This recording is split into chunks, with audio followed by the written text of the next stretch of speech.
हाथ लगी है और बीएपी ने राजकुमार रोत के बयान पर सियासत गरमा दी है। मंत्री बाबूलाल खराड़ी के साथ ही फूल सिंह मीणा ने भी हमला बोला है। बाबूलाल खराड़ी ने कहा कि बीएपी लोगों को भ्रमित कर रही है। वहीं फूल सिंह मीणा ने कहा कि बीएपी लोगों को भड़का रही है। बीएपी का वागड़ के विकास से कोई सरोकार नहीं। सुनिए क्या कहा। उनके कहने से बनेगा क्या? केंद्र सरकार आदेश जारी करता है और उसके बाद होता है। वैसे तो उनके कहने से नहीं हो सकता है। 4 राज्यों के 49 जिलों को शामिल करने का इन्होंने तो पूरा मैप तक बना रखा है। ऐसा है कि इन्होंने अभी मानगढ़ पे कार्यक्रम किया। ये क्या कि लाखों लोग लाएंगे, लेकिन वहाँ संख्या जितनी थी तो पूरा प्रोत्सव कार्यक्रम था। आगे क्या लगता है? ये तो कह रहे हैं कि हम दूसरे राज्यों में भी जाएंगे, वहाँ भी चुनाव लड़ेंगे और अच्छा समर्थन मिल गया तो भील प्रदेश तो बहुत जल्दी आ जाएगा। चुनाव लड़ने से कोई रोक नहीं सकता लोकतंत्र में, लड़े, मना भी नहीं है। लेकिन भील प्रदेश बनाएंगे ही, ये कोई गारंटी नहीं है। क्या जनता का समर्थन नहीं मिलेगा? नहीं मिलेगा। लेकिन राजस्थान में तो मिल रहा है। नहीं, कहीं नहीं मिल रहा है। मैं डूंगरपुर बासाबाद जब वहाँ पे भी नहीं है, वहाँ पे भी लोग नहीं चाहते। उनको नॉलेज ही नहीं है। आज आपके माध्यम से आपने पूछ लिया तो बताना चाहता हूँ कि एक डेथ हो गई, उसके लिए मेरे को कह रहे हैं कि आप विधायक फंड से इनको पैसे दो। अब विधायक फंड का मैंने उनको कहा, मैंने कहा यार आपको पता नहीं है, विधायक फंड विकास के लिए लगता है और कलेक्ट्री से मंजूर होता है और उसकी सारी रिकॉर्ड होती है। मेरी जेब से नहीं देता हूँ तो उसको एक एक बोला कि जेब से देने की बात कैसे गई? तो मैंने कहा यार कानून के बारे में आपका जो राजकुमार जी रोत है उसको आप पूछ लो कि विधायक फंड इस ऐसे मुद्दे में अपन दे सकते हैं क्या? तो वो उल्टा और मेरे पे चढ़ गए, उनको कानून की कोई जानकारी नहीं है। और अब खबर चूरू से है, जहां पेपर लीक के मास्टरमाइंड पर बुलडोजर एक्शन हुआ है। मास्टरमाइंड यूनिक भाम्बू की संपत्ति पर बुलडोजर गरजा है। चूरू की पूनिया कॉलोनी में संपत्ति पर बुलडोजर चलाया गया। वहीं मास्टरमाइंड यूनिक भाम्बू अभी भी फरार चल रहा है। इस दौरान प्रशासन और पुलिस अधिकारी मौके पर मौजूद रहे। तो पूनिया कॉलोनी में यह संपत्ति पर चला है बुलडोजर। मास्टरमाइंड यूनिक भाम्बू फरार फिलहाल चल रहा है। और अगली खबर दौसा के लालसोट से, जहां पर क्षेत्र में बजरी माफिया बेखौफ है। परिवहन विभाग की इंस्पेक्टर टीम के साथ अवैध बजरी खनन और परिवहन पर कार्रवाई करने के लिए पहुंची थी। जैसे ही बजरी से भरे 2 डंपरों को रुकवाया और उनके चालान भरने की प्रक्रिया की तो बजरी माफिया परिवहन इंस्पेक्टर मुक्ता सोनी से बदतमीजी करने लगे।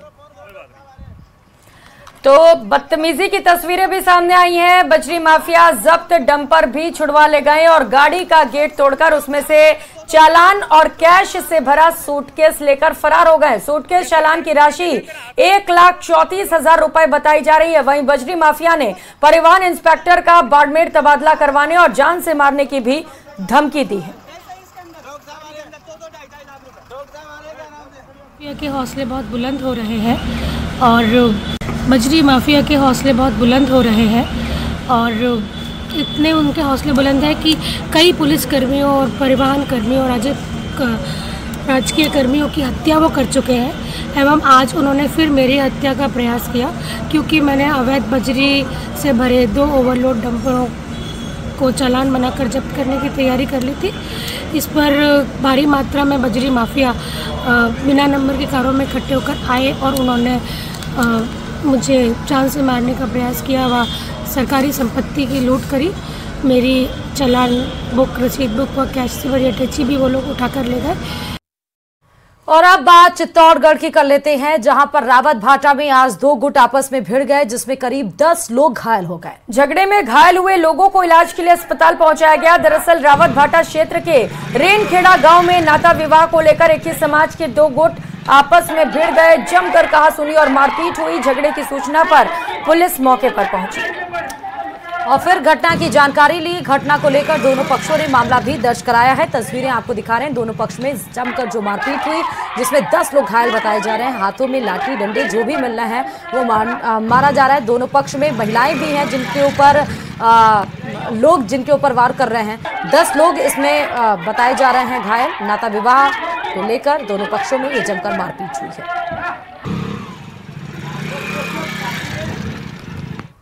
और अब बात श्रीगंगानगर से बड़ी खबर की, जहां सूरतगढ़ में महिला की मौत पर धरना दिया जा रहा है। विवाहिता की संदिग्ध मौत मामले में धरना प्रदर्शन किया जा रहा है। गिरफ्तारी की मांग पर ग्रामीणों ने धरना प्रदर्शन शुरू किया।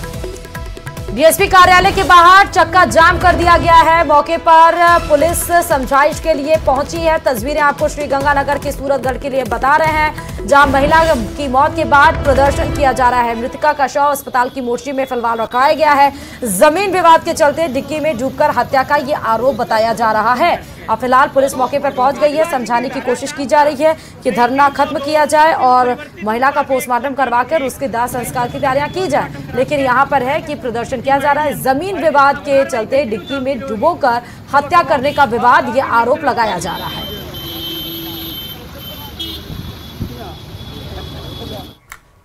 और हनुमानगढ़ जंक्शन से खबर है, जहां पर सुरेशिया में आज सुबह एक व्यक्ति ने 2 ठगों को पकड़ा है।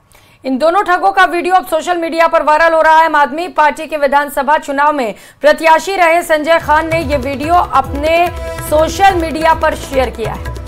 वीडियो में उन्होंने बताया कि उस्मानाबाद कॉलोनी की मस्जिद में जुम्मे की नमाज के बाद ये 2 व्यक्ति नमाजियों को वीडियो दिखाकर अपनी मां को आईसीयू में भर्ती बताते हुए रुपए ठग रहे थे। वायरल वीडियो में संजय खान द्वारा इन दोनों व्यक्तियों से सवाल जवाब भी किया जा रहा, जिसमें यह दोनों व्यक्ति अपना नाम पता बताते हुए गलती भी स्वीकार कर रहे हैं।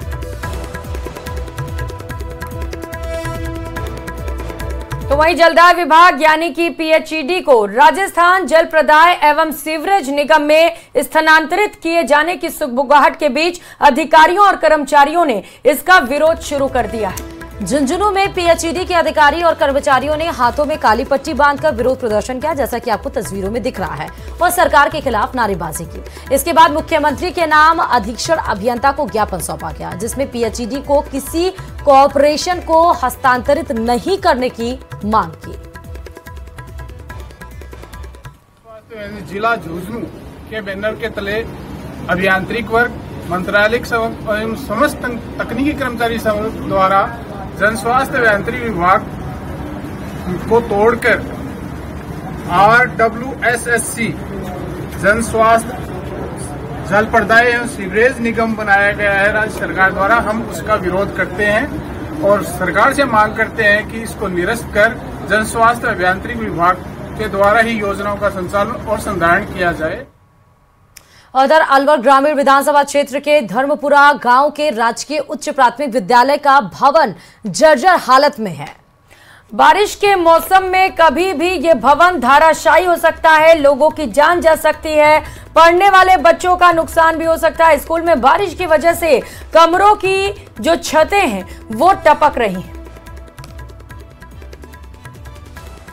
धर्मपुरा में राजकीय उच्च प्राथमिक विद्यालय में पानी भरा हुआ है और इसके मौके पर देखा जिसमें दरार भी आई हुई है, पानी टपक रहा छत से भी। तो यहाँ का तो कमरा और बरामदा बिल्कुल खराब है स्थिति में। तो इससे सरकार से मैं यही कहूँगा कि जो जिसका शिक्षा विभाग का अधिकारी है उनको भी अवगत कराऊंगा कि इसके बारे में कुछ जल्दी निर्णय ले। और झुंझुनू के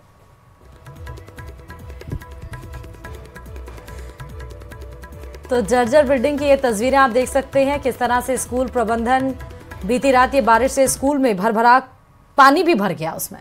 और डूंगरपुर जिले से खबर है, जहां पर मेडिकल कॉलेज डूंगरपुर के डॉक्टर्स आज डोइंग कैडर के विरोध में सामूहिक अवकाश पर चले गए। और इस दौरान डॉक्टर्स ने मेडिकल कॉलेज में प्रदर्शन करते हुए सरकार से डॉक्टर डोइंग कैडर को हटाकर राज्य सेवा नियमों को लागू करने की मांग की है। तो लगातार आंदोलन उग्र करने की चेतावनी भी दी जा रही है। इधर डॉक्टर्स के सामूहिक अवकाश पर उतर जाने से मरीजों को भी भारी परेशानियों का सामना करना पड़ रहा है।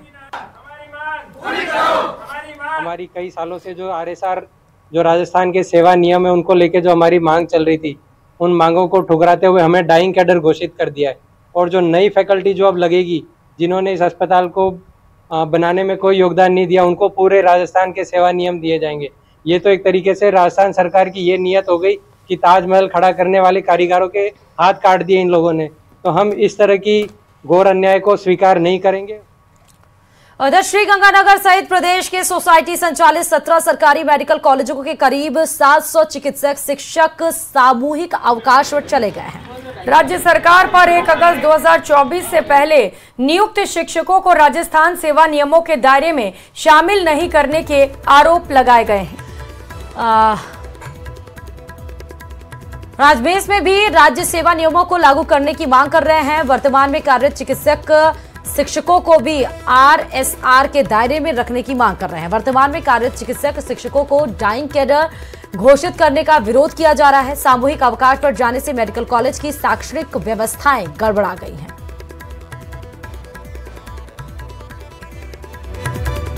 जो अभी वर्तमान में बजट की घोषणा हुई थी, तब सरकार ने, मुख्यमंत्री जी ने घोषणा की थी, हमने काफ़ी उसकी तारीफ भी की थी। उन्होंने हमारे ऊपर आरएसआर नियम लागू किए थे, जिसकी हम सालों से उसके लिए संघर्षरत थे। ठीक है, हम बहुत खुश थे इस चीज़ के लिए प्रति, हमने काफ़ी उनको अभिनंदन किया था, सादर आभार दिया था। लेकिन जब हमको बाद में पता चला कि उन्होंने जो नियम लागू किए हैं वो 1 अगस्त 2024 की भर्ती के बाद में जो भी आएंगे, जो भी नई नियुक्ति होगी, उनके लिए वो नियम लागू किए हैं।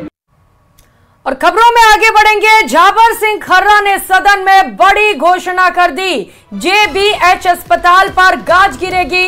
मंत्री झाबर सिंह खर्रा ने सख्त निर्देश जारी किए हैं। सख्त निर्देश जारी करते हुए मंत्री झाबर सिंह खर्रा ने कहा कि 72 घंटे में अवैध निर्माण को सीज किया जाएगा। झाबर सिंह खर्रा ने अधिकारियों पर साफ तौर पर ये निर्देश जारी कर दिए हैं। मुख्य सचिव की निगरानी में उच्च स्तरीय जांच होगी और क्या कुछ कहा है आपको सुना देते हैं। 5 सप्ताह में इसकी विस्तृत जांच करवाकर जांच रिपोर्ट प्रस्तुत करें। दूसरा, सुनिए साहब, अभी तो दूसरा, बिना निर्माण स्वीकृति के जितने भी निर्माण हुए हैं, संबंधित नगर निकाय 72 घंटे में उन्हें सीज करे।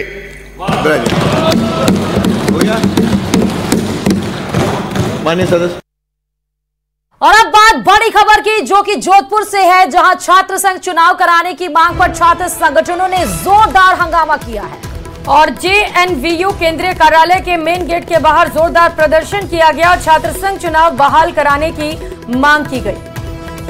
तो जेएनवीयू केंद्रीय कार्यालय पर यह प्रदर्शन, छात्र संगठन चुनाव कराने की मांग कर रहे हैं। इसके पहले भी देखा गया है छात्र संघ चुनाव कराने की मांग किस तरह की जा रही थी। जोधपुर से आपको सीधे तस्वीरें दिखा रहे हैं। जेएनवीयू केंद्र के बाहर छात्रों का जमावड़ा लगा है। छात्र चुनाव करने की बात कर रहे हैं। छात्र संघ चुनाव कराने की बात, जो कि 2023 में अशोक गहलोत सरकार ने रोक दिया था, इस बार फिर से सरकार की तरफ से यह आश्वासन इनको मिलने की जरूरत इनको महसूस हो रही है। इसलिए छात्र संघ चुनाव कराए जाए, इसको लेकर जगह जगह प्रदर्शन हो रहे हैं। चाहे वो राजस्थान यूनिवर्सिटी के बाहर हो, मेन गेट पर ताला जड़ने की हो, या फिर अलग अलग राजस्थान के अलग अलग जिलों में ये प्रदर्शन किया जा रहा है। जोधपुर की सीधे तस्वीरें, क्योंकि छात्र संघ को पहला पायदान माना जाता है राजनीति में एंटर करने का, और इसको लेकर ही अब ये मांग तेज होती जा रही है। मेन गेट के बाहर ये छात्र बैठे हुए हैं। छात्रों का छात्र संघ चुनाव को लेकर ये हल्ला बोल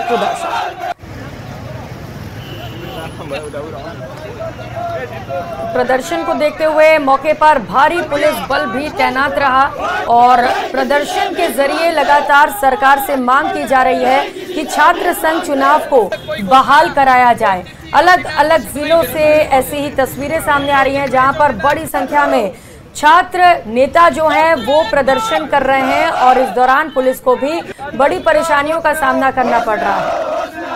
ज्यादा जानकारी के साथ संवाददाता रंजन हमारे साथ जुड़े हुए हैं। रंजन, अभी क्या माहौल है? क्या समझाने पर ये जो जितने भी छात्र हैं वो क्या माने हैं या फिर नहीं? जी देखिए, जिस तरीके की स्थिति अभी है, तो एक समूह जो है वो निश्चित तौर पर यहाँ मौजूद है। बाकी जहाँ तक बड़े स्तर में बात की जाए तो पुलिस ने हल्का बल प्रयोग करके सभी छात्रों को यहाँ से खदेड़ दिया है। यहाँ जिस तरीके से छात्र संघ चुनाव की मांग को लेकर लगातार जो छात्र संगठन है उनके द्वारा जो विरोध प्रदर्शन स्वर पूरे प्रदेश में उठ रहे हैं, वो ही स्वर यहाँ जोधपुर में भी देखने को मिल रहे हैं, जहाँ छात्रों की टोलियां और छात्र संगठन अलग अलग दल के रूप में यहाँ पहुंच करके विरोध प्रदर्शन अपना जाहिर कर रहे हैं। इसी क्रम के अंदर जोधपुर में भी छात्रों के जो छात्र संगठन का जो समूह है वो लगातार प्रयास कर रहा है और इसको देखते हुए निश्चित तौर पर यहाँ अलग अलग जो छात्र नेता हैं अपने समूह और संगठन के लोगों के साथ में यहाँ पहुंचे हैं और मांग सिर्फ एक ही है कि छात्र संघ चुनावों की जो है वो बहाली की जाए। इसको लेकर के यहाँ छात्र संगठन जुटे हुए हैं। बिल्कुल, ये मांग लगातार तेज भी होती चली जा रही है छात्र संघ चुनाव कराने की। आप नजर बनाए रखिएगा इस प्रदर्शन पर। बहुत शुक्रिया आपका रंजन, तमाम जानकारियों के लिए।